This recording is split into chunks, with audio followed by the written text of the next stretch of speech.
so nice to have you here.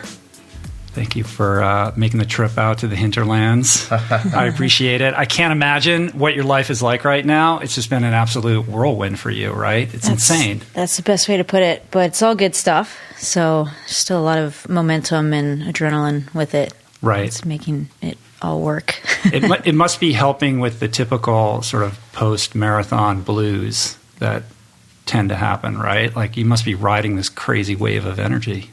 Yeah, for sure. I think you take the time off afterwards and you start processing, like, what do I want to do better? You know, if you don't get the outcome you want, you do all that, and I haven't even had time to think about the race. You're too busy, like, throwing baseballs out. Yeah, I'm working on my throwing arm. And hugging Taylor Swift and stuff like that. Yeah. Like, it's so cool to see, like, mainstream culture really embrace, like, the accomplishment that you made and really shine a spotlight on not just marathon running, but like women's marathon running. It's super cool. Yeah, that's been probably the most surprising part, just seeing the places it's reached, but very rewarding because the women's side was highlighted this year. And, John Hancock had this expectation for the American women to do something really big. And they brought in the great group and it was good to get it done. Well, it was all about the women's race. There was almost no ink on the men's race at all. You had to really search for it. It was just all about the women, which was super cool. Yeah. So can you walk me through it? Can we talk about the race? Are you tired of talking about it? Let's talk about it. Cool. Well, I think there's so many kind of interesting entry points into that experience. But I think, a good way to kind of, launch into it is to talk about your build-up to the race, because from what I understand, it wasn't like the best sort of training cycle going into it, right? Like, were your expectations tempered as you lined up on the starting line? Yeah, probably more so than ever before, and a lot of it was the months prior to. So last fall, I decided to not do a fall marathon and just almost step away from running for a little bit and kind of hit reset and remind myself why I'm doing this or if I want to do that. And almost gave myself an out. Like, if you don't want to do this anymore, if you don't want to be competitive, it's okay. And just try this for a while and see if you can take a step back from the sport. And right. So you took like 5 months off after 17, right? Yeah, it was probably three months off. And then it was like, do I feel like running today? Okay, great. And if I didn't, that's great too. Did you think, was there a possibility at that time that you thought you might retire?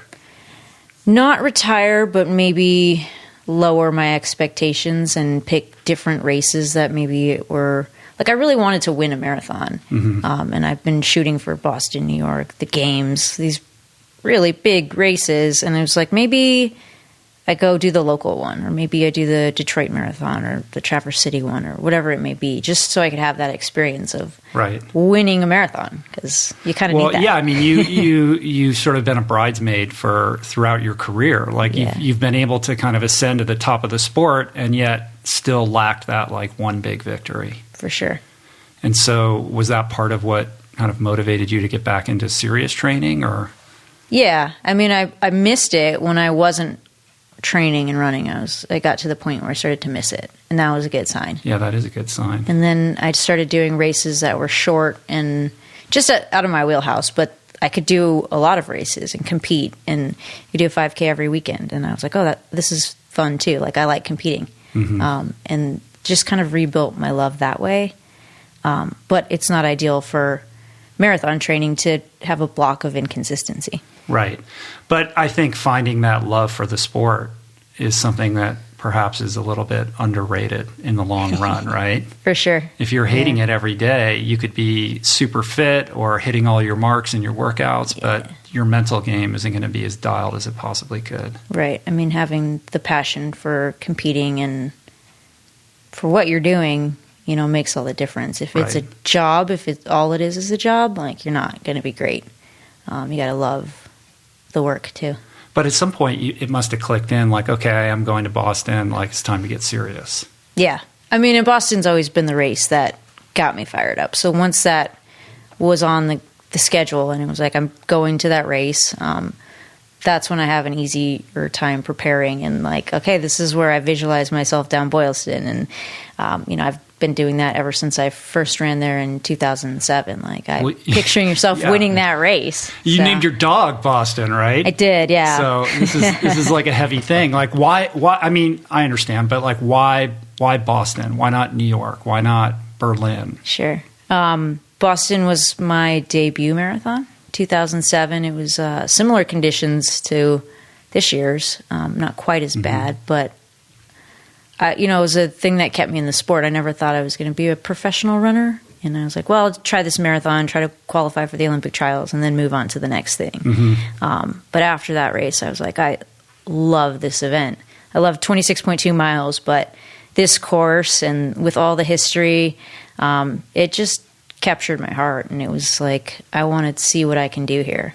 But prior to that, I think I had read that you thought like marathoning was crazy. Like it wasn't like you were always pining to run a marathon. Yeah, no, I still think it's crazy.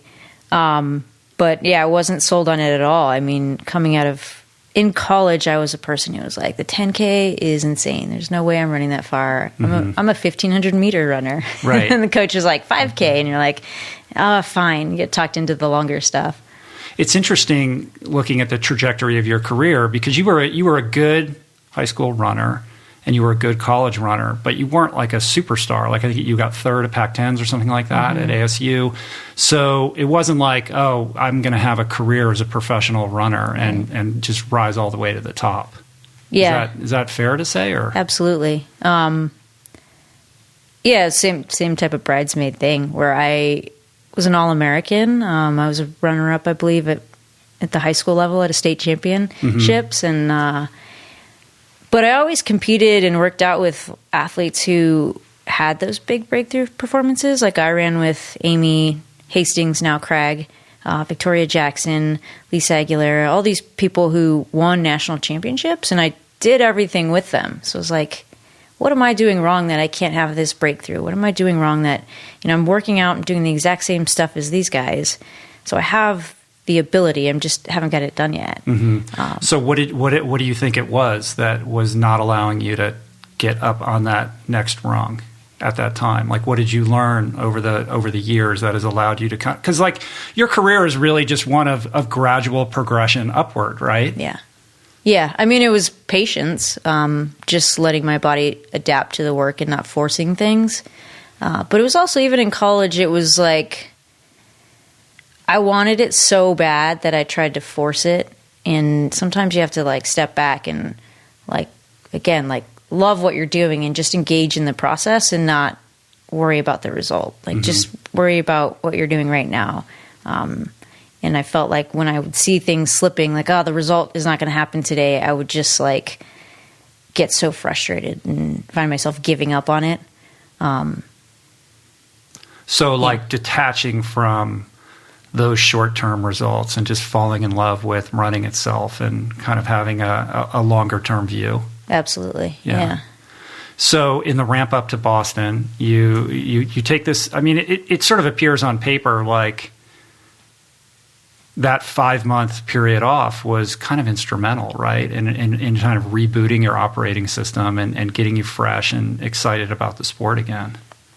Yeah, it was definitely necessary. I don't think I could have gone through another big training block without having done that. I think I would have been really frustrated and maybe not even made it to the line, to the start, But when you go through the segment, I'm a big picture person. I don't think that a marathon result is predicated on the last 3 months. I say it's a result of the last, 12 months. And so I knew I had this big hole in my build-up, even though my build-up to Boston was pretty solid, if that makes sense. Yeah, that makes sense. But does that play into your kind of mental confidence as you line up on the starting line, thinking, oh, man, like this is like the greatest aggregation of, U.S. female marathoners in God knows how long, right? And you're thinking about like the days that you didn't train. Yeah, no, that was certainly on my mind. And I was like, thank goodness it's pouring rain and there's other factors, because you just expect to be exposed. but you didn't do all the work this time. But I've also been doing this for long 13 years as a pro. So, I mean, it's a kind of a blip on the radar, really. And those Michigan winters. Right. Yeah. They played a huge part, I think. Yeah. So walk me through the first part of the race up until the big, Chalane event. Yeah. I didn't feel great. And I think part of me was thinking this race was going to be a stepping stone for the next one to be really good. And so with the conditions, it was feel it out mile by mile. And if this is going to be detrimental to the building process of the next one, you have to just cut your losses today. Yeah. I think a lot of people are going to have a really hard time recovering from that race. And I was thinking about that up front, which is not a great attitude to go in with, but it's also is realistic for the rest of my career. You're thinking about I have a couple more years to do this. So I don't want to blow another year on this race that could, just be really hard to recover from. Right. So it was a weird mindset to have in a race, and especially that early on. But that's where I was mentally, and the pace was surprisingly, I thought we were just going to jog. I thought it was going to be 6:30, 7 minutes. No one's leading. And there was a couple of East Africans who took turns off the front, really running in the 5:40s, mid 5:30s. And it's this seems really aggressive for these conditions. And so I think that was also playing into how I felt. This isn't sustainable. And then you have a little chat with Chalane at some point, right? Yeah. And just all of that feeling and when I might step off the course, if I was going to do that, I just kind of turned to her and said, I don't think it's my day. Let me know if I can do anything for you. Because she looked like she was ready to go. Everything in the interviews leading up is she's fit. She's got a shot to win this. She's coming off a great New York. So I'll block the wind. If you need me to do that, just tuck in behind me. I mean, that's a pretty amazing gesture, in a race where it's all on the line for all of you guys. And I think ultimately that's a big part of why everybody fell in love with you. To sacrifice yourself on that level, on the global stage, for the betterment of, American female marathoners is kind of an amazing thing. But she goes in, she does this 13-second pit stop, right? And then you work her back up to the group. But the pace was pretty relaxed at that moment, right? Is that right? Yeah, she kind of faded back and was like, I need to go to the bathroom. Do you think it's a good idea? Which is the weirdest conversation ever mid-race.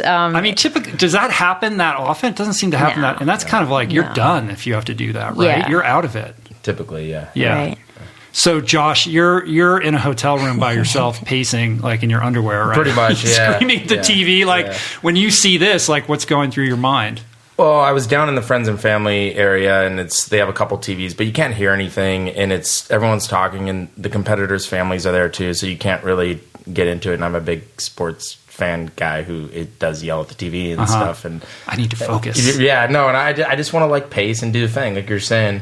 And I'm up there, and I was a little bit surprised. We obviously, Des and I are really close, and she's like a sister to me, and we've been working together since 2011. And she's always very honest with me, and we talk a lot, or we text a ton actually. And but the night before, I had been in their hotel room with Ryan, and we kind of for 2 hours just talking about the plan and how it was going to go, or maybe not go, or the weather and the factors. And we knew that the weather was going to be a plus for Des. Right. Because she's so tough between the ears that other athletes are going to see it and view this as a total negative. And this is horrible. And look at these conditions and the headwind and the rain. And she's just super tough. Right. But all that, knowing how the buildup had gone, to see her drop back, I was like, okay, well, this is a new development. New tactic. Yeah, and she did it, and she brought her back up, and I'm like, it's a really cool gesture. It's all class. Something that you don't see.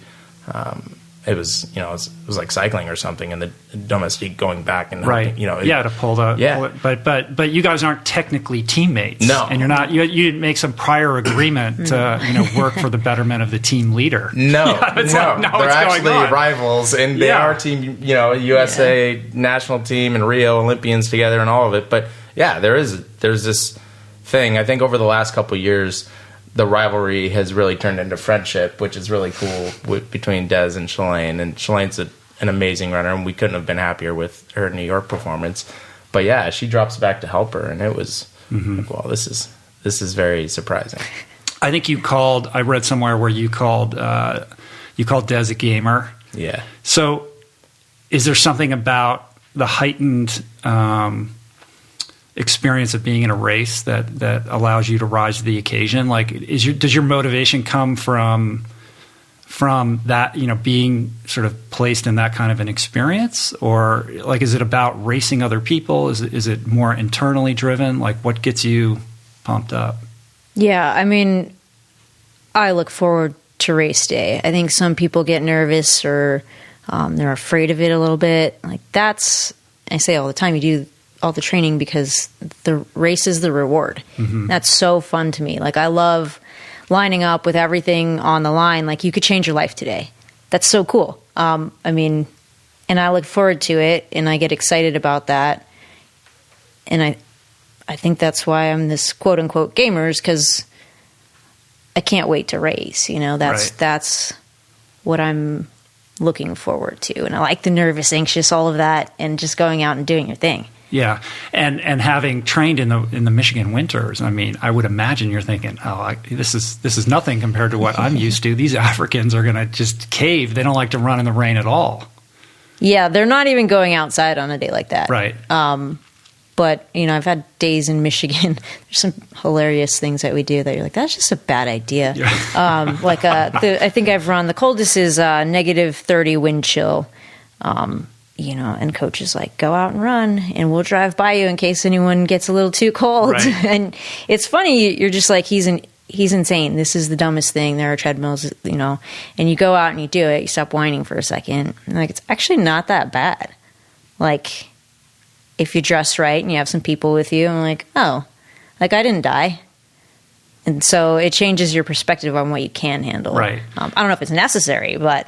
So when you were out on the course in Boston, is that looping in your mind, like that day that you went out in those kind of conditions? For sure. I mean, it's like, I've done worse than this. I'm not this, you know, it could get bad. It could be a thing where you have to step off and say, well, if it was the -30 and I needed coach's car, it's there. If you need the out, no one's going to fault you on a day like that. But it was also like, I've done this before.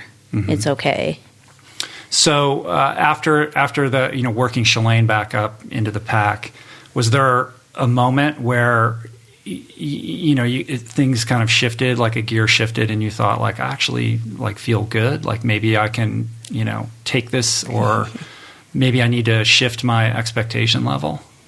It was a little while later. I actually got her up to the group, and they had started turning off some good miles just because they knew she was being dropped. And so we worked back up, and then I started falling off the back, and I was like, oh, well, that's it. And I goes, I did the gesture, and we'll see what happens from here. But I thought I was going to be dropped, and I kind of looked up, and it's like I was closing it down. They were kind of slowing up again, and then I saw Molly Huddle at the front, and, you know, another American Hope who thought was going to have a great day. And I was like, she shouldn't be leading into the wind. Like, they're never going to close up the gap to Daska if Molly's on the front. If they do, if Molly does it, she's done. Like, that's her day. And so I just thought, I'll go up front and lead that group as long as I can and try to get them back up to Daska, and then see what happens from there. Like, right. I can step off. Sacrifice number 2, right? Yeah. For the greater good. Yeah. And you were able to do that, right? Like, you pulled them back up. Yeah, I reattached to that group because I'd been getting dropped, and then I went straight to the front and started pulling that group towards the leader. And a couple minutes later, I looked back just to make sure, like, tuck in, don't take any wind on, like I'm doing this, it's fine. I look back and it was like 3 of us that had totally pulled away from the group. Like I had completely splintered it up. So I was like, well, I'm probably the strongest of all these people. If I'm dropping people, I might feel bad, but I'm clearly feeling better than everybody else. So I probably should stay in it.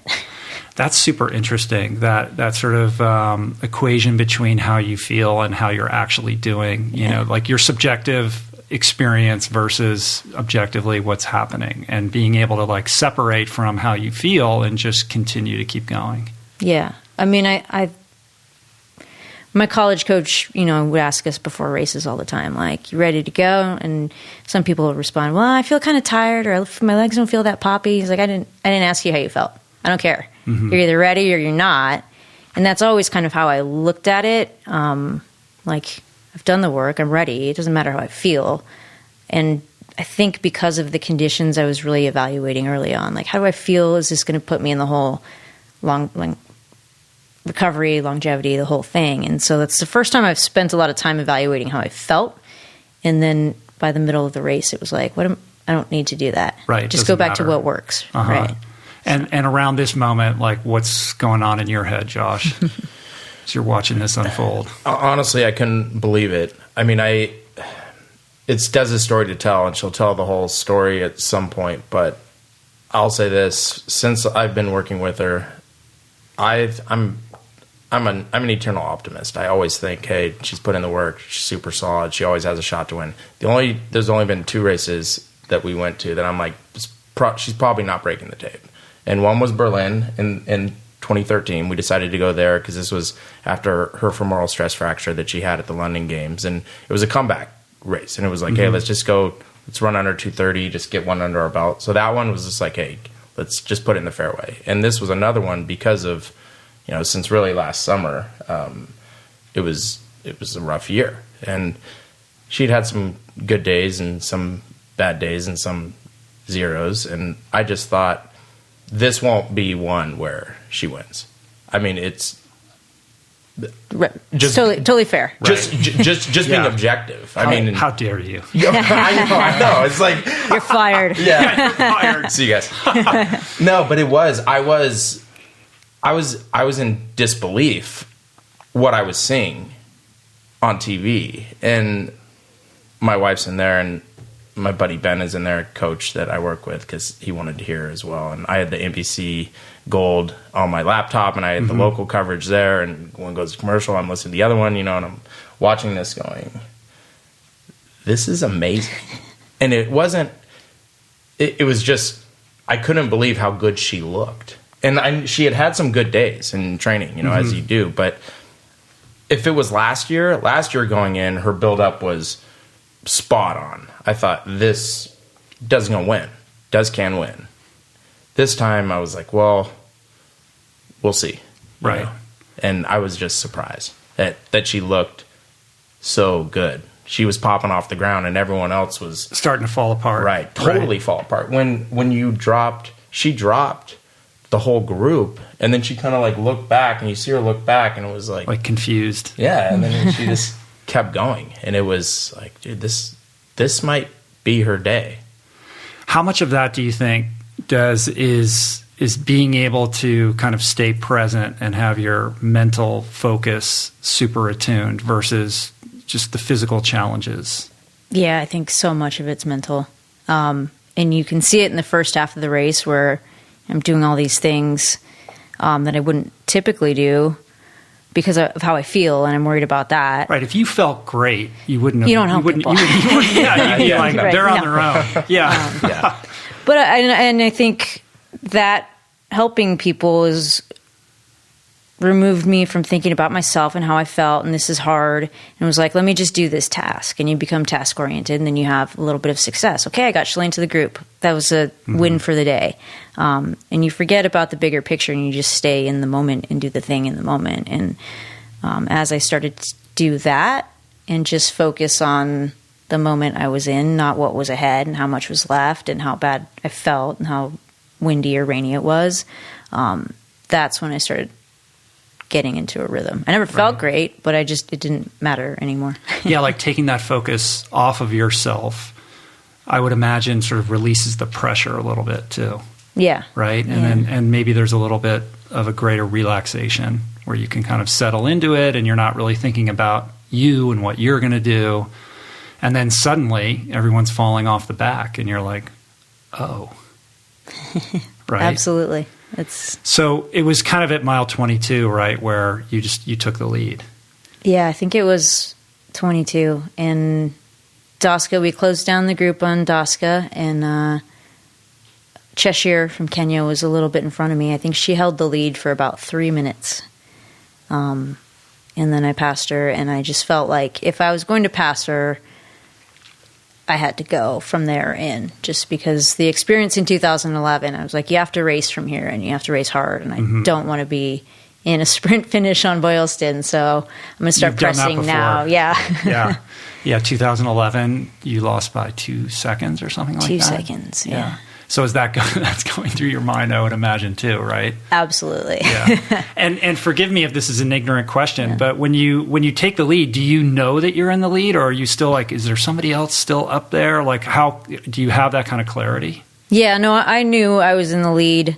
I didn't know what was really going on behind me. And like, okay, we passed Doska, and I think she's going the wrong way. Like, she's not going to come back on me, but you know, I'm definitely slowing down. I can tell in my cadence and pace. Like, I just feel like I'm running really slow. So I'm also thinking it's just a matter of time before someone who's paced this better comes charging by me.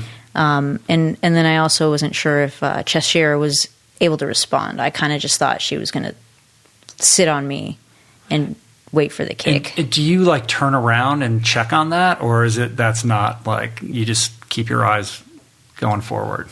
I didn't look. I just kind of wanted that in my head, that I was in a really intense race, so that I would keep my foot on the gas.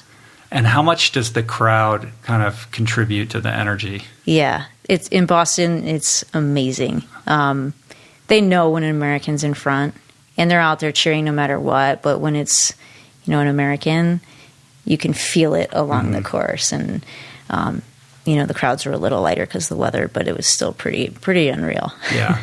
And Josh, what do you do when she takes the lead? What's going on with you?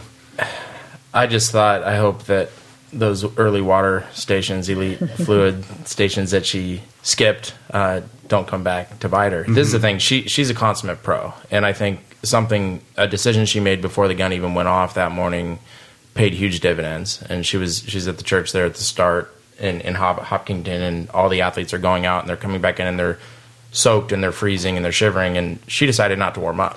Right, I read that and I was like, how do you not warm up? Well, I think we were the first 10 miles. Freezing, right? Well, and that was part of the conversation the night before. Was it's going to be slow. It's going to be a race to the back. That's what we thought. The pack's going to go out, and everyone's going to be a race to the back. It's a 30-mile-an-hour headwinds, gusts up to over 30 miles an hour. I mean, we walked out that morning, and it was literally funny. I mean, I'm walking her from the photo op to the bus, and I have my Padre hat on and the hood, and the hood flies off and the hat almost goes, and she just starts laughing like, this is it was something out of Central Casting. I mean, literally the rain, it's like this just dumping, like someone's dumping buckets, and it was like sideways. It's one of those things, if they did it on a set, they'd be like, that's too much, this is not believable. It was funny. And she started laughing and just, didn't see this coming at all, like, because we had talked about it over the night before. But that was the thing. We thought the start was just going to be a race to the back. And it was, no one's going to want to lead this start to finish and go. Everyone's just going to be tucking in. And so she didn't warm up, but she thought the early miles, this will be a great time to warm up. This will be fantastic. And it wasn't that way. They kind of pressed, but she was dry, and she wore her Brooks jacket, and it was, honestly, the clothing she chose was perfect. And she stayed dry. She had a hat on, and then she pulled out her little ear headband thing right before the start and kept it dry. So I think a lot of that, and something that the reason why a lot of athletes are having a hard time recovering now, was you're burning through so much glycogen just to keep your core temperature up. Right. And so you're not running that fast. You do have a headwind, but you're shivering. I mean, you could see people in the pack watching. I had other athletes. I'm like, she's really cold. I can tell. Yeah. And Des was very, very smart. But when she she had done all this helping and Shalane and Molly and kind of skipped some bottles, which is not Des. I mean, she's the one that grabs her Nathan bottle and runs with it for a mile until it's gone. I mean, it's not, it's, 4 to 8 ounces depending on how hot it is, and she has her stuff, and we drink it to the end. It's not like, oh, if I'm thirsty or whatever. It's, this is what you need for this 5K, and getting the blood sugar up, all of it. She's a pro, but she had skipped some early, and I'm like, well, right. It's probably it's going to be one of those days. And then she's in the front, and I'm thinking about all these things going, like if she cramps up, something. Right. But I was just like, okay, let's go, and it was.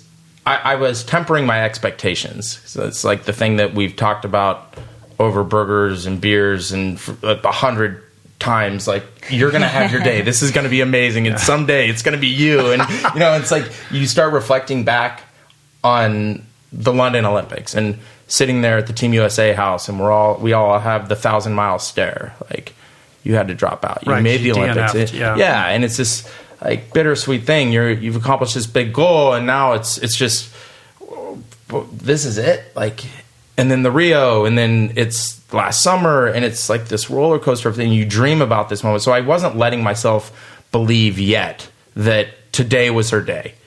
Des is going to be the Boston Marathon champion, and that's forever. I mean, I couldn't allow myself to go there yet. I was hopeful, and I was praying, and I was like, please let this be the day. But I hadn't committed there yet, because I was like, I'm just going to get crushed. My soul's going to get crushed. Also, I mean, with that kind of wind, it really is almost like a cycling race where, I mean, 100%. and you're sacrificing yourself on the front. The energy output that you're expending is so much more significant than the people that you're pulling. So you're actually doing more work than everyone else. And the question becomes like, okay, when is this going to, run out? When are you going to run out of gas? Right. No, I ran the last several miles just in fear. And I didn't look back because I didn't, I wanted to feel like I was in a race, but it was also like I knew I skimped on those early bottles. And when you hit the wall in the marathon, it's not like losing 20 seconds a mile. It's a minute and 20 seconds a mile. Like, you're done. Yeah. You're not responding. You're not, coming back. And so I was riding the line of like, am I going too deep in the well? How do my legs feel? A little bit shaky. Like, when am I crossing over into this, like, I'm doing the death march home? And I was afraid for that moment, because I just thought it was inevitable after the things I did early. and you at one moment, you were near the end, you were going to try to take your jacket off, right? Yeah. I think it was 25.5. You go under a overpass, and I was like, I'll take the jacket off, and you can see me fidget with it, and I kind of bite it. My hands were too cold. I was like, if somebody passes me because I'm playing with my jacket, I'll be so mad at myself forever if I lose the Boston Marathon because I wanted a better winner's picture.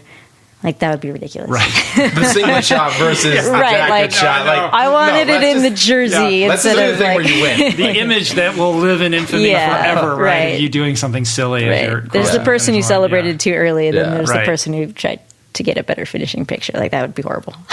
All right, so walk me through, like, crossing that finish line. I mean, what is that experience like? Yeah.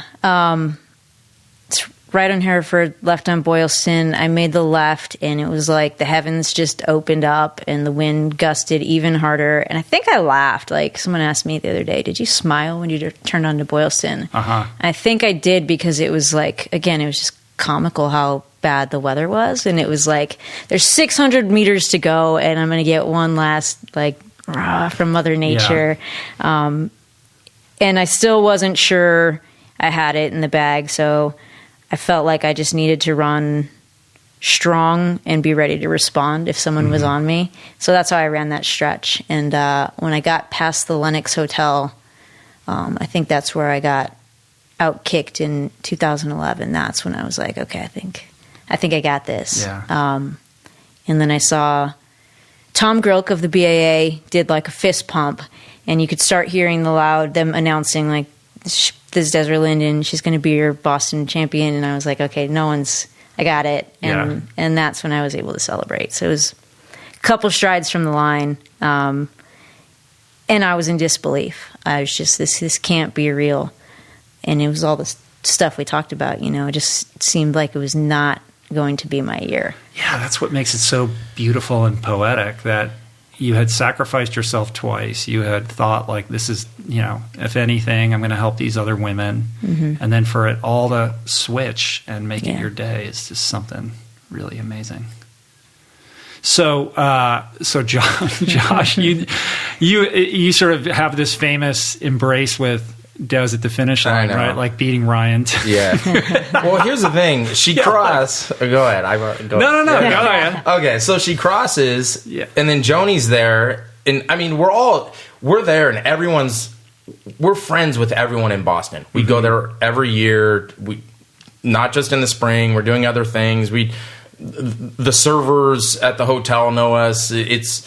It's like family. So everyone in the BAA is there, and they're like grabbing my shoulder, like, I think it's going to happen. And like, they told us we have to, just be professional, but I don't care. I love Des. And we're all there, and everyone's so excited. And she crosses the line, and Joni, she's wearing the hood and, all black, all and black, goes and hugs her. And I was like waiting, and we were waiting, but Ryan and I had been there like, this is going to happen, and we had been like hugging and doing whatever, like just waiting for her to come through. And we should say, just for people that are listening, Ryan is Des's husband. Yes, Thank you.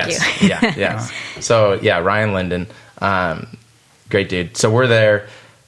Joni hugs her, and then it was just pure emotion, and we just ran out and hugged. And if I could go back, I would acquiesce and give them like a 10-second, 5-second, I don't know, something at least, like, so there could be a photo of them hugging. Second. Yeah, like anything. But we just, I was kind of like stepping out, and I was like, Ryan, let's go. Like, this is the time to do it. And we just ran out, and the first thing Des said was, I can't believe that just happened. And it was like, neither can we. Like, it was, and I think I said you were in this or something, and I don't know. It was just, I was crying like a baby, and it was, I know the work that it takes. I was a runner, and that whole thing, and these are the things you dream about. These are the things that get you out of bed at 5 a.m. when the alarm goes off and it's dark outside, and you don't want to go and do the run before the travel schedule, but you go out and you get your 12 miles in. And it's this dream of one day it's all going to come together and it's going to be my day. It's all of these things that you've seen in your mind's eye again and again and again and again. And you want that so bad. And I've never been so excited for someone else to do anything. My brother sent me a text. He's like, dude, that's the happiest you've ever been in your life. And I'm like, yeah. He's like, dude, you've never cried like that in your entire life. I hadn't cried since my 18-month-old was born. Like, before that. And I was just overcome with so much joy and happiness, and because it was a shock too. So the difference with like a child's birth, it's cool and it's great. And it's coming. It's coming. You know very well. Particularly the last month. It's like it's all you hear about. Like, get this baby out of me. I'm so big. And it's this thing that you can prepare for. This I was not prepared for this. I mean, it was just this awesome moment where Des had done the thing, and she got it done, and she put this stamp on her career, and she'd been, second in Chicago in 2010 because of subsequent disqualifications. And then her real coming out party was at Boston in 2011, the sprint finish with Caroline Colau, and it really like put her on the map. But then it's since that time, that's right after that is when we started working together. And it's like, you're going to get to the mountaintop, and you have to believe that as an athlete, that it's all going to come together. That, I mean, Des has said it 100 times, but sport isn't always fair. We all work very hard, and you hope you get that day where it all comes together and you get this massive ROI on your lifetime of work. And she did it. And I'm just like, under the craziest of circumstances. Like, if you had to script that moment as somebody who's been, chasing this dream for so long and, had come so close so many times and, was climbing that mountain and just, like Sisyphus pushing that rock up the mountain time and time again. I mean, ultimately for it to materialize in such a strange but beautiful way. I mean, you couldn't hope for anything better than that. Yeah. No, I mean, said it after the race and still applies. It's storybook, really is. It's fairy tale stuff, but real life, which is pretty cool. It's been, there's been a number of weeks that have passed. Mm-hmm. Do you have some objectivity on it, or a little more perspective now? Like, what does it mean to you? Yeah, it's the thing that I can say everything was worth it. All the work was worth it. You dream of it and you put in the hours, you put in the time. Again, there's no guarantee. Everybody works hard. But you believe in yourself and you buy into this idea every time you line up for a major. Mm-hmm. I mean, again, there's been twice where I thought not going to happen for me this time. But since 2011, moving forward, if I start a marathon, I'm there to try and win. Like, I believe I can win. I've been preparing the last 3 months and saying, well, I'm going to be a Boston Marathon champion. So what does a champion do? And you bring that attitude to every day. You act as if you're already there. And then if it doesn't happen, you have to deal with the aftermath and regroup, and then buy into yourself again and keep doing that and not give up hope. And so it's a really hard thing to do, and there's no guarantees, but it makes all of that worth it. Mm-hmm.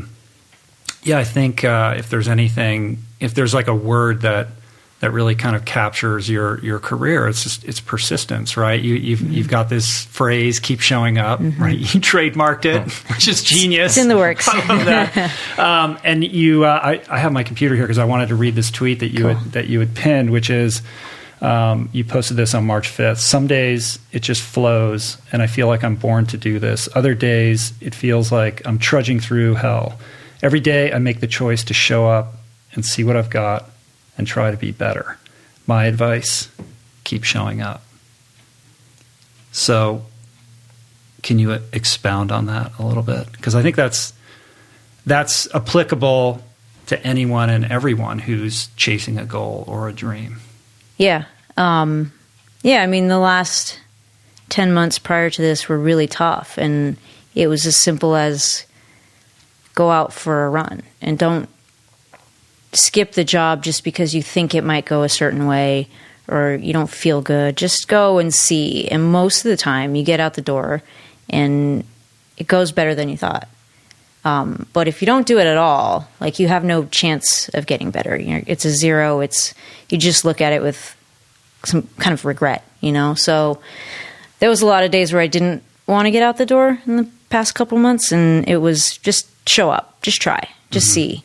And every time I've done that, it's the thing we say, there's no one comes back from a run and says, I wish I hadn't done that. Right. And so for me, it was just give yourself a chance, just try, just start. And it's not always going to go your way, but you don't know unless you show up. Mm-hmm. And is that something that you apply in other areas of your life?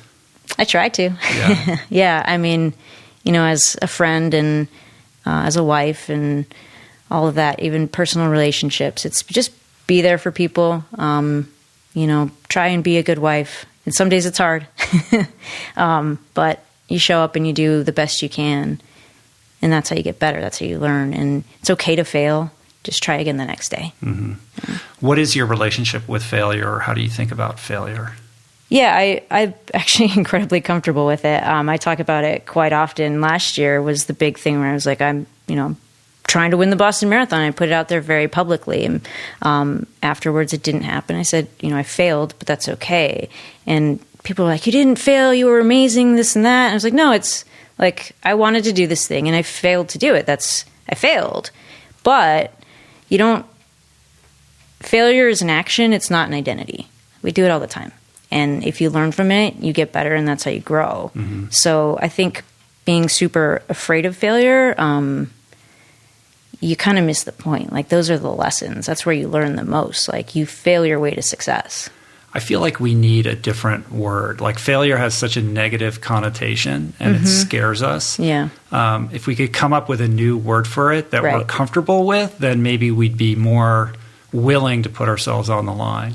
Yeah. Because we're so afraid of suffering the consequences of what we consider to be failure, and then beat ourselves up, but that prevents us from the trying. Right, stepping out and giving it a go. But now that you've won and there's all this attention on you and you're throwing baseballs everywhere, like I mean, it's a different experience now for you, right? Like, do you feel like you feel like everybody's eyeballs are on you, or is there like a different kind of pressure that you carry with yourself? Like, it's a new phase, right? It probably requires a little growth to acclimate to. Yeah. I honestly haven't really even processed that yet, like what's next and how I'm going to, wrap my mind around it. But, yeah, I mean, I'm just kind of riding the high right now. So you don't know, like you have an idea of what another race would be, or what's the next big goal or challenge? Well, I do feel like there's been a huge sense of relief. Like I felt like I needed this highlight on my resume. And I have it now, which is great. But now I can just pick things that I'm really excited about and find that. Like this race, it's been the thing driving me for so long. So there'll be that like post-marathon lull, because it's like, well, what is going to get me that excited? What's going to get me out the door now? And so I want to find a race that really speaks to me that way. And I'll most likely do a fall marathon. So that's probably in the works, and go from there. Just I get to be really picky from here on out, and just do the stuff that I'm really passionate about. Yeah, and do you sense that there's an additional pressure on you now to sort of hold that line, being the Boston victor, or do you try to not think about that? There might be. I just don't notice it. Yeah, that's good. Yeah, that's super healthy. I think I'm just going to go out and keep doing me, and I don't see any big change. I think the American women as a whole are so strong right now that I won't be surprised if I'm viewed as an underdog in the future still. Because that's just kind of been like my role in this sport as the underdog. Well, the American women marathoners are certainly having a moment right now. I mean, it's kind of amazing what's going on. So what's interesting about that is like why, I mean, we have Shalane, winning New York, now you winning Boston, and a whole bunch of other outstanding performances. Sarah Hall just had an amazing run. That was like last week or something like that, 2 weeks ago. I mean, this is unprecedented in recent history. So, like, what is going on? Like, why now? Like, what is happening that's contributing to this level of performance from American women marathoners? Yeah, I think we're getting more support with companies and endorsements, and you can make a career out of running. And so that keeps people in it longer.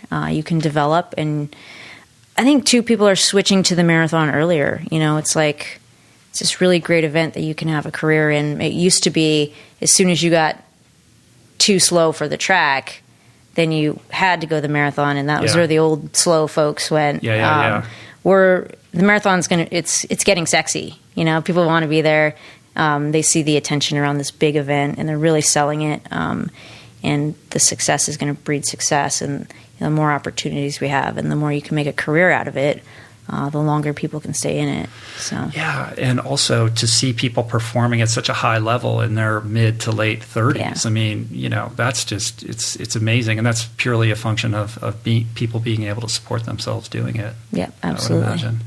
What is the role of your coach and kind of coaching in general in your your performances? Like how does that work for you?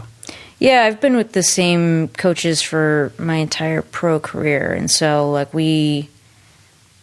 I do the same basically marathon build up every time, and then as I've done more and more, I know what I need from it or what I need to tweak, and so it's more of a collaboration now, not like here's what you're doing and show up this day and this time and do these paces. It's like I would like that here, I would like that there, and it's kind of a team effort that way, I would say.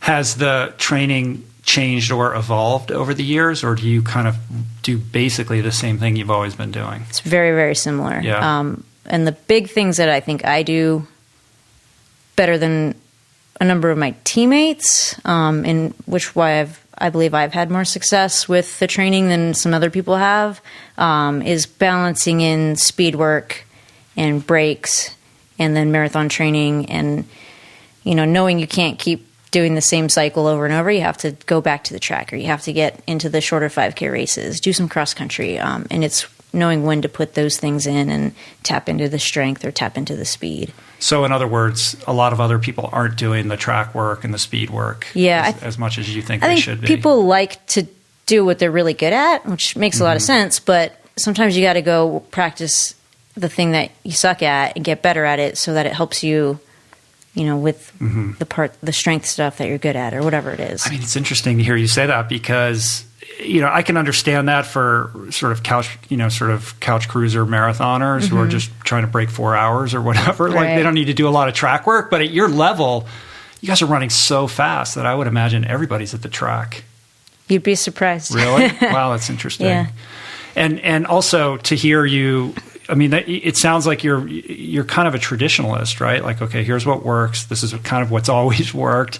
In an age when it seems like every month, like there's a new thing, like here's a new diet, or here's a new recovery tool, or here, all those long runs, you don't need to do that. You should be doing this instead. Like, are you able to just tune all that out and just say, this is what works. I listen to my coach. I know what I need. Yeah. Everyone wants a hack, right? But running's always going to make you a better runner, and I think it's super simple. You go out and you log the miles, and like rest is, recovery is getting good sleep, a massage. That's it. It's like, you don't have to get cute.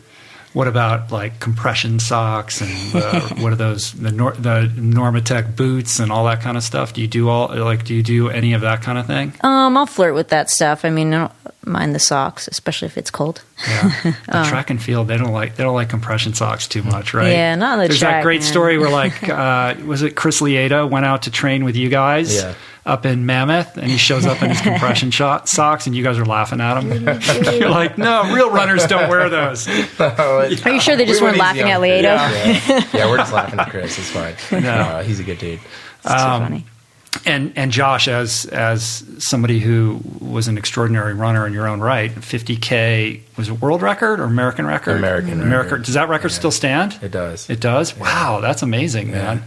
Are you able to bifurcate your role as manager from sort of talking to her about actual coaching type stuff? Yeah, I do my best to stay in my lane, and I let the coaches coach, and I agent, you know, so it's, but certainly I do have strong opinions on it all, and like someone like Des, we talk a lot, and, she's not asking me for training advice, but it's like, yeah, we have discussions all the time, or like maybe this product, or do this, or this is what worked for me. I was competing when I started representing. We both competed at the 2012 marathon trials. Right. So it's, this is this thing. We had mutual sponsors and this thing, and I knew what worked for me, and I knew what my training partners were doing, and very fast people in their own right, Ryan Halls and Meb, and we have this group. You learn anecdotally by, hey, this is what has worked here, and this is what you should maybe try. And Des is a student, so she's always open to, I don't know how many different mixes you've had in your bottles over the years, but it's handful. Yeah, it's but she knows what works, and she goes with it. But yeah, no, I try and let the coaches coach. Well, I think it's good to have his perspective too, like when we're filling in schedules, like what races make sense. And there's some people who say, well, this is $1 gajillion you're doing it, and do all of these races, and you could sign up for something every weekend. But Josh knows that when I'm picking, it's these ones work and this is why, and like, we're actually, what we're really getting ready for is here, and you don't want to compromise that because of all these other things. And so it's good to have someone who's competed and knows that balance of like appearances, racing, and then the big day, and how to schedule it all in. And I like this idea of being in partnership with your coach, right? Because you have to take responsibility for yourself. And as somebody who's competing at such a high level for so long, like you have to really own what works for you and be in a relationship with a coach where that's functional. Right. Yeah, it can't be one-sided. It's you telling me what to do. At this point, I've done so many segments. It's like, I know that doesn't work. Right. And they trust me enough to make those changes and say, okay, like, you do what you think is best. But you moved to Michigan to be part of this team, right? The Hansons-Brooks team. Yeah. And so when you're training, how much of it is you going out and just running by yourself versus doing it with teammates? Yeah, it's kind of evolved over the years. It was like live in the house with the group, and every day, 8 a.m., we all do the same run and work out together and so on and so forth. We've had a lot of people move on to different careers. I'm obviously like one of the oldest on the team.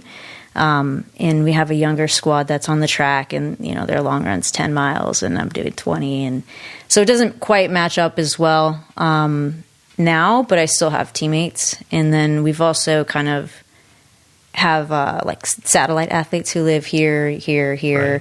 We're all in the same group, but that gives me a little more freedom to say, okay, I want to spend some time in the northern part of the state and just like hole up and run and not, deal with the other stuff. And so it's a little more flexibility, and I can do a lot on my own now too. Where do you go in the northern part of the state? We spend a lot of time in Charlevoix and Traverse City. So we have a nice house on Lake Michigan. It's quiet up there. You can get on the dirt roads and not see a car for a 20-mile run.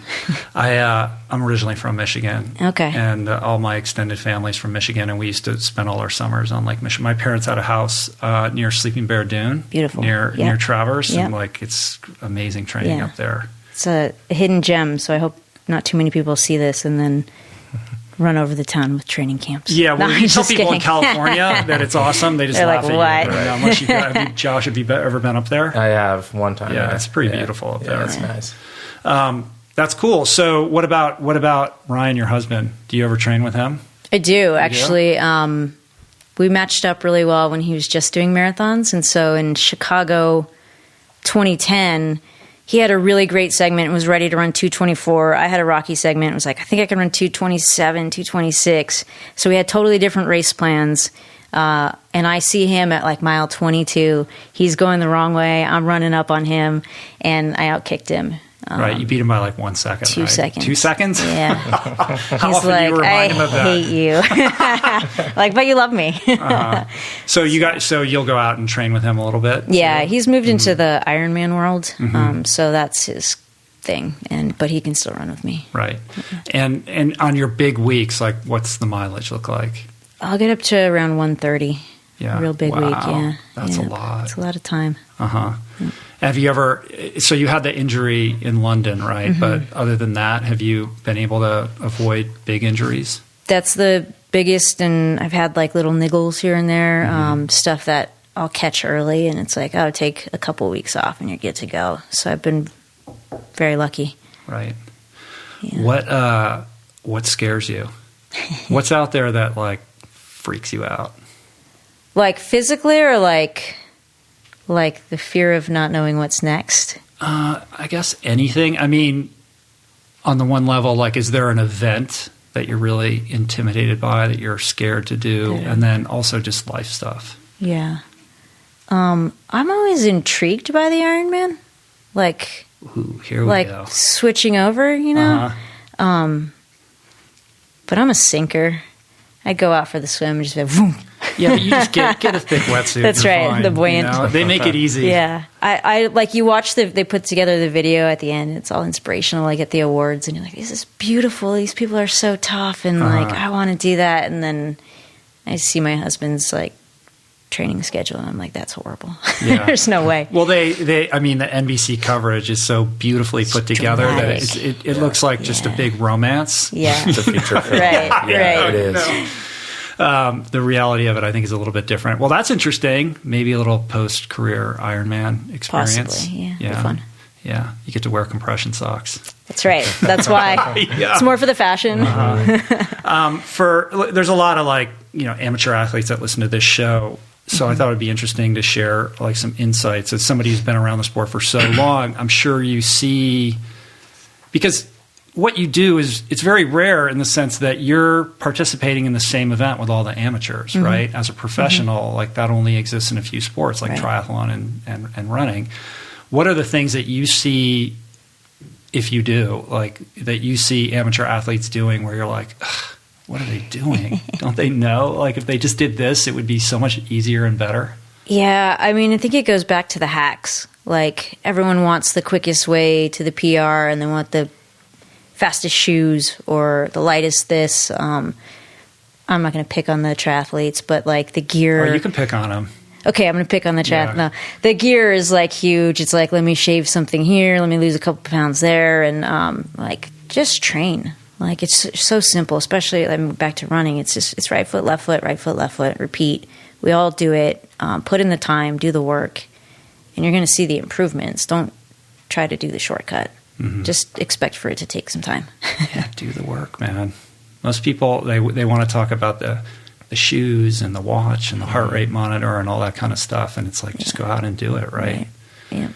But when you're at a race, like, are there specific things that you see people doing? Like, why are they going out and running really hard the day before the race, and things like that? See a lot of that for sure. I don't know, maybe expo stuff, like looking for something new at the expo to help them on race day, and you're like, no, nothing new today. Use that for the next one. Yeah, I think that's, I don't know, most people have it pretty dialed, but a Boston, you get to a Boston and those people are pros, they're like the best of that. Yeah, same thing with like a Kona, like they're pretty good. They know what they're doing for the most part. Do you have like any kind of rituals around your mental preparation? Do you do visualization, or do you, when you're running, are you, sort of rehearsing what it's going to be like? Yeah, I think it's not like a scheduled or planned thing, but I think I just naturally do that. Like, we all get out in the middle of a run and you're picturing breaking the tape. But not like a routine every week where I go into it and like have to do this or that. But and then pre-race, it's the same thing. I'll write a race plan, like an actual physical race plan, pen and paper, and write out how I see the day going and the things. It's based on what I can do, not what people around me are doing. It's like control the controllables, and I write it out on a piece of paper, and then I have this thing to look at afterwards and say, oh, I didn't do that, or I did do this. And also, when you're on the course, it's instead of evaluating how you're feeling, you just go, what's next on the plan? Like, what am I supposed to do next? So it takes away that bargaining moment where you're like, well, I feel bad, I should slow down. It's just, bargain because you have the next thing on your plan to do. Yeah, I think I read that when the first time you did Boston, when you lost by 2 seconds, you said like that was the first time that you had lost it because you had rehearsed it so frequently in your mind, winning it, that you were like, wait, no, this is I'm supposed to win. Right? Heartbreaking. But I think that what I take away from that, what you just said, is this idea that it goes back to how you're feeling versus how you're actually doing, right? Somebody who's not as mentally tough or as mentally well rehearsed, when they don't feel well or they're like, I'm off my game, that can just crack them, right? And then the race is over. But to understand, like, okay, I don't feel good now, but there's a long way to go, and many things can change. To be able to stay present, and focused on the bigger goal. I think what you experienced in Boston is a perfect testament to that. Yeah, it's such a long race. There's so many ups and downs that you're going to feel a million different ways. And if you let the first bump in the road derail you, you have a long run home because you'll pull out of it and then you'll be in a slump again. And it's just how those races go. Yeah. What do you think is driving you? Like, where does the motivation come? Like, what's the internal engine that's propelling you through this adventure? I've always been motivated to find out how good I can be, and I want to know how fast I can run and how well I can compete. And that's why I go to the biggest races instead of trying to win the smaller race. Like, those big races push you because there's the best people there. And if you want to find out how good you can be, you have to line up with people who can pull you to that spot. And, and that's making the decisions to show up every day. Is I don't want to look at the 0 in the logbook and go, well, now there's a question. Like, I didn't do all the work, so what if you had? How good could you be? And so it's just finding out what I've got and how far I can take myself in the sport. So it's really internal, absolutely. Right? It's you measuring yourself against yourself. Yep, 100%. Yeah. And how do you maintain that when there's, like when you're in a race and you're a gamer? How do you stay within yourself when there's all the jockeying with the other athletes? Like, do you let go of that and you're just racing, or are you still like, okay, I have my plan, I got to stick to my plan? Yeah, I think it's balancing the two and knowing when it's appropriate to race, what moves are appropriate to respond to, what's totally out of your wheelhouse. And that's all, Josh always says the first 20 with your head, the last 6 miles with your heart. And, that first 20 miles, you have to make race decisions based on your ability and everything you've seen in the preparation, and know when to respond and when not. And then the last 10K, you just go from the heart, right. Respond to whatever you can respond to, dig as deep as you can dig. And that's just, I feel like, a lifetime of practice racing. Right. Josh, if I had to ask you, which I'm going to ask you, hypothetically, what makes Des great? Like, what is it about Des that maybe people don't really understand? I think, well, one, it's who she is outside of running. She has been on this quest to find out how good she can be. And the race isn't the verdict on her. I think she has very good balance for someone at her level. A lot of athletes at her level, and when I was competing, they take their question, do I have what it takes, to their job, to their performance. Every single bad workout, they're crushed. You can't talk to them. It's, man, I hope the next workout goes well so I can talk to this guy. Or I hope the race goes well so we can still go out and have a good meal after. And is she disappointed after London and from all stress fracture and the whole? Yes, sure. It's like you want them to care, but she does have this balance, and she never lets herself sulk too long. I think the last year was probably the toughest that I've ever experienced with any athlete. Just the stuff she was going through and the ups and downs. But on race day, outside of that, between the curbs, she is so tough. She talked about the last 10K, running it with your heart.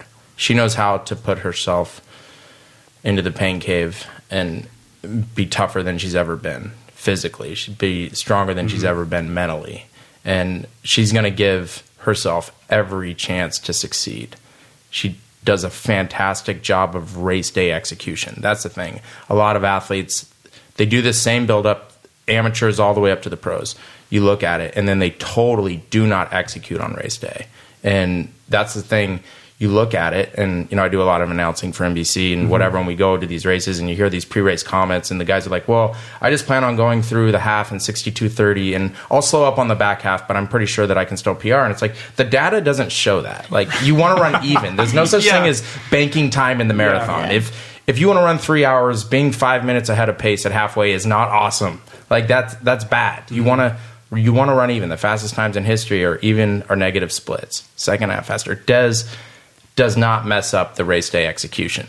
And typically, it's like we talk about the missing bottles. And that's the thing. It was like, that was the surprising part. The Shalane part, I was like, well, that's cute or whatever. But the missing bottles, I'm like, all right. I don't know. There was nothing about that race that I think was about a race execution plan, right? No, from the minute you start, no warm up, it was a total anomaly. It's just, this is not Des, but she executes on race day really well, and obviously it worked out, in Boston.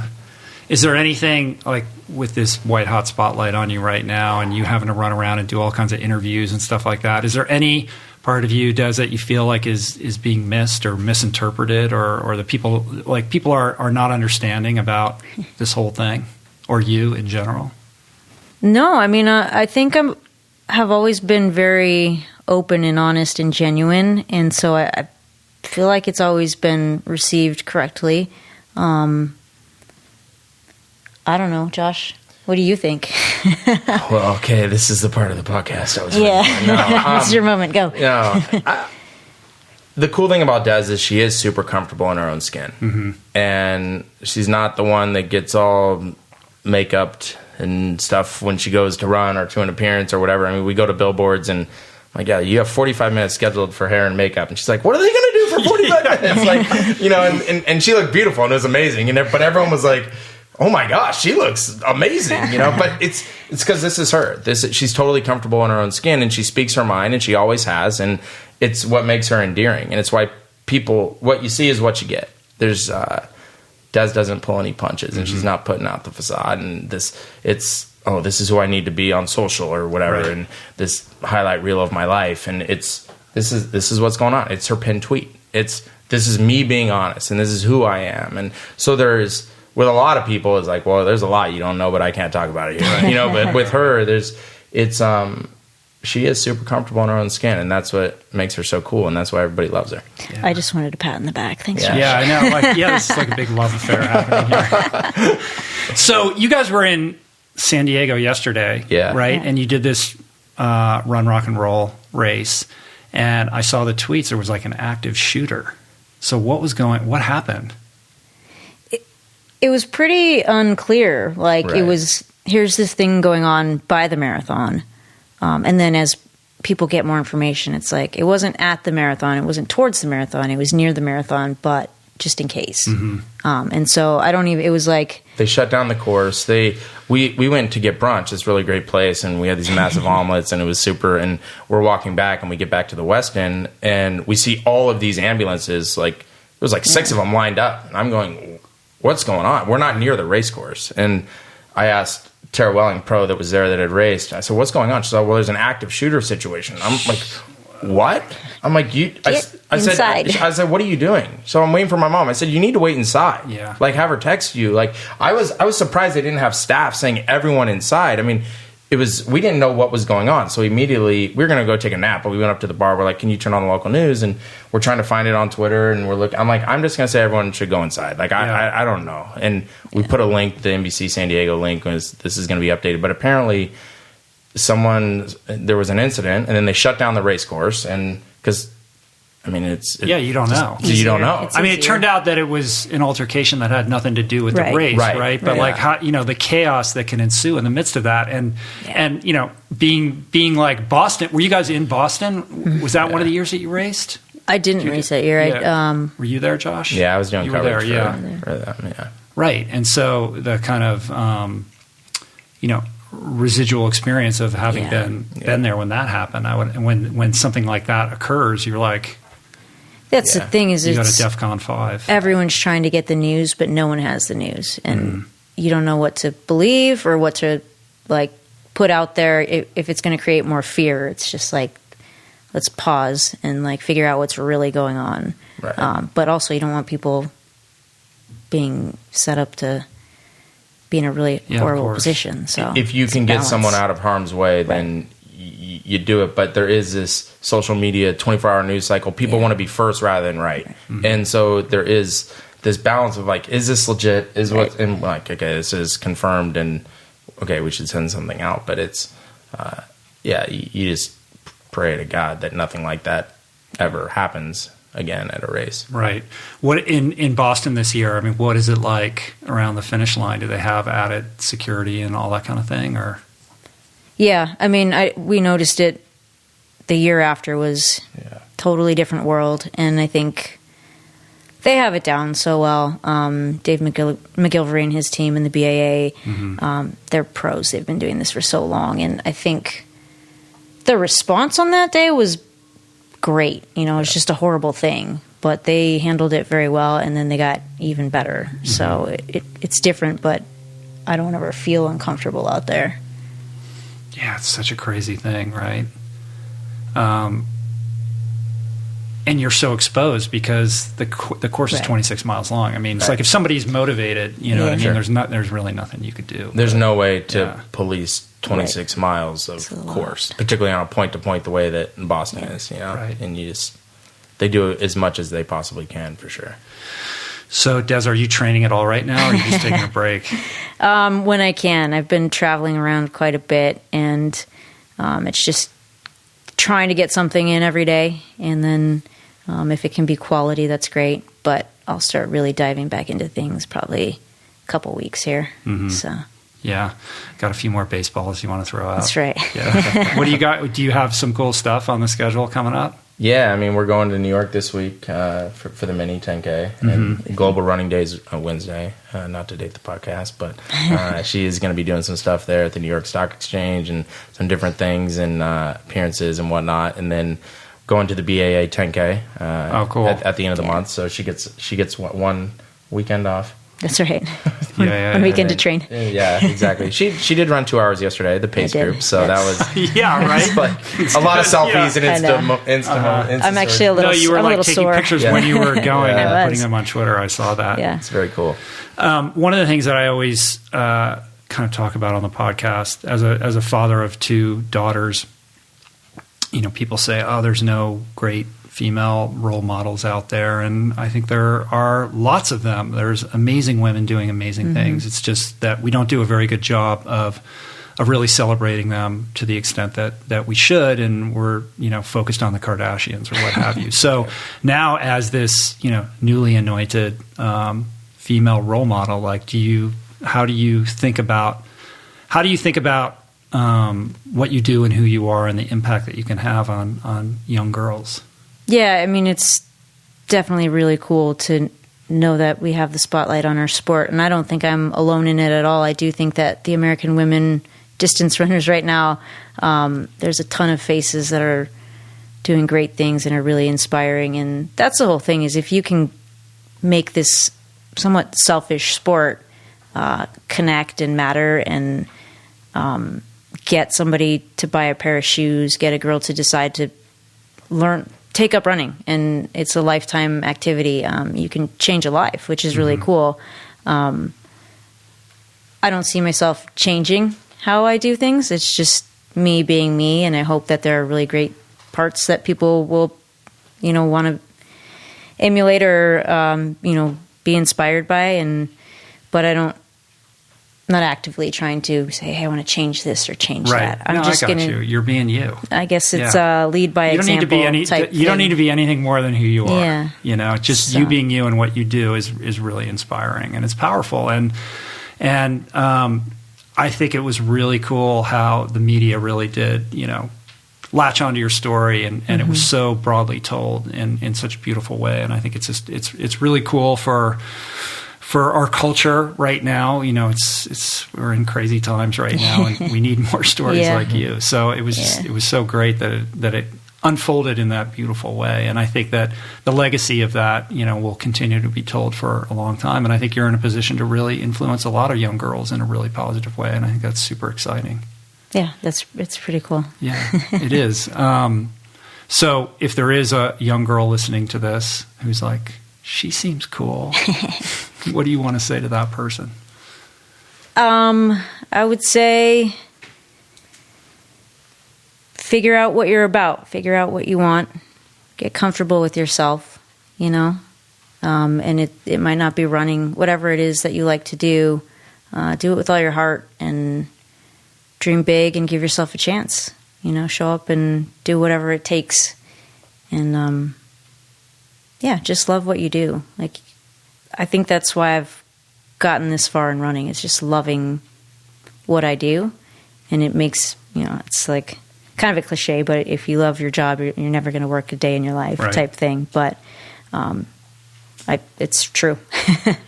Yeah. I mean, I think most people don't do a good enough job of asking themselves that very question, because we're not sort of culturally attuned to follow our hearts in the way that I think that we should be. And I think if everybody loved what they did or had the courage to, pull on that thread and follow it, I think the world would be a better place. So I think that's beautiful.